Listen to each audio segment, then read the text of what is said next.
Oke.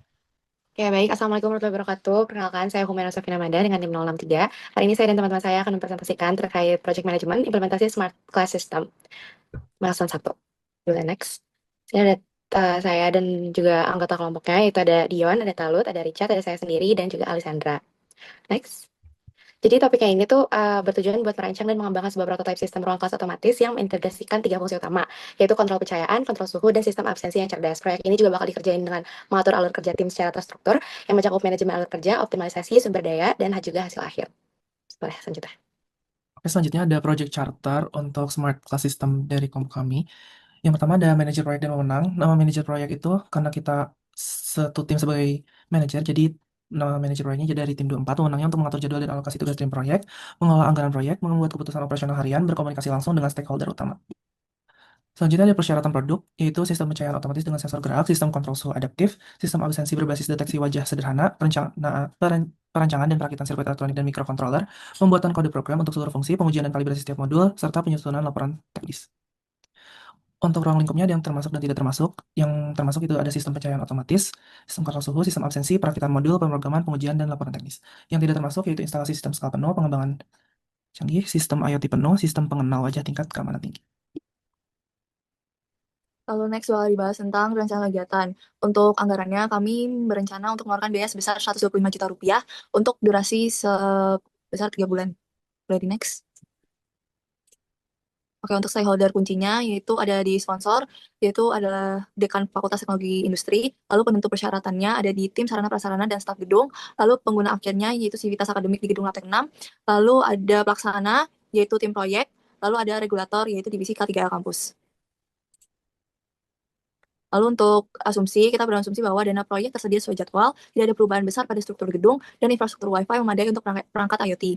Lalu untuk kendalanya, ada jadwal proyek yang tidak boleh mengganggu kegiatan perkuliahan, anggaran tidak boleh melebihi batas, dan sistem harus kompatibel dengan instalasi listrik yang ada.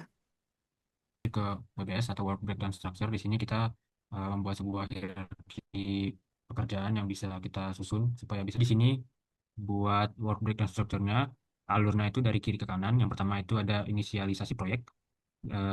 Bagian work package-nya itu ada penyusunan piagam charter, lalu identifikasi pemangku kepentingan, koordinasi dengan penanggung jawab sarana dan prasarana, kemudian finalisasi arahan kerja. Lalu dilakukan riset dan literatur, mulai dari studi, kemudian analisis kebutuhan, dan kemudian perancangan konsep dari sistem pencahayaan, kontrol suhu, sistem absensi cerdas, dan sistem tenaga listrik yang terintegrasi dari seluruh sistem yang ada di atas. Kemudian dilanjutkan dengan suplai logistik, dengan penataan komponen, sourcing dan perbandingan harga, pembelian sensor dan controller, sampai pembelian modul kamera. Lalu dilakukan perakitan dan implementasi, mulai dari perakitan sirkuit yang dipecah menjadi modul pencahayaan, modul kontrol suhu, dan modul absensi cerdas. Kemudian dilakukan integrasi sistem kontrol dan tenaga listrik. Oke, baik. Setelah teman saya menjelaskan tahapan perencanaan, pengadaan, dan perakitan sistem, nah, saya juga akan melanjutkan pada bagian akhir dari WBS tersebut, yaitu mengenai tahap pengujian dan kalibrasi serta finalisasi. Pada WBS yang kelima itu mengenai pengujian dan kalibrasi. Pada tahap pengujian dan kalibrasi ini, fokus utamanya itu lebih ke kami memastikan setiap modul itu berfungsi dengan baik sesuai desainnya. Pertama, kayak dilakukan pengujian modul pencahayaan untuk mengecek nih apakah lampu dapat merespon sensor gerak yang benar. Lalu yang kedua ada pengujian modul kontrol suhu, lebih ke memastikan sensor suhu itu dapat mengatur pendingin ruangan sesuai kondisi. Lalu yang ketiga, pengujian modul absensi, yaitu melihat apakah sistem deteksi wajahnya itu mampu mencatat kehadiran dengan akurat. Lalu selanjutnya dilakukan kalibrasi sensor juga, yaitu untuk menyesuaikan ambang batas pembacaan agar data lebih konsisten. Lalu yang terakhir, pengujian integrasi sistem, yaitu menguji semua modul berjalan bersamaan agar saling terhubung dengan lancar. Intinya di tahap ini itu krusial karena disinilah kita dapat mastiin gitu bahwa prototipe itu nggak hanya selesai secara fisik aja, tapi benar-benar bekerja gitu sesuai kebutuhan yang kita inginkan. Lalu yang best terakhir itu mengenai finalisasi. Setelah pengujian selesai, kami masuk ke tahap finalisasi yang jadi penutup dari proyek ini. Ya, kayak kita menyusun laporan teknisnya kayak gimana, berisi rangkuman proses perancangan gimana, hasil uji serta evaluasi. Lalu kami juga nyiapin dokumentasi sistemnya berupa diagram alur, foto ataupun yang lainnya yang mendukung replikasi nantinya. Lalu terakhir dilakukan presentasi hasil proyek sebagai bentuk penyampaian output dan pencapaian kita ke stakeholder. Oke, lanjut.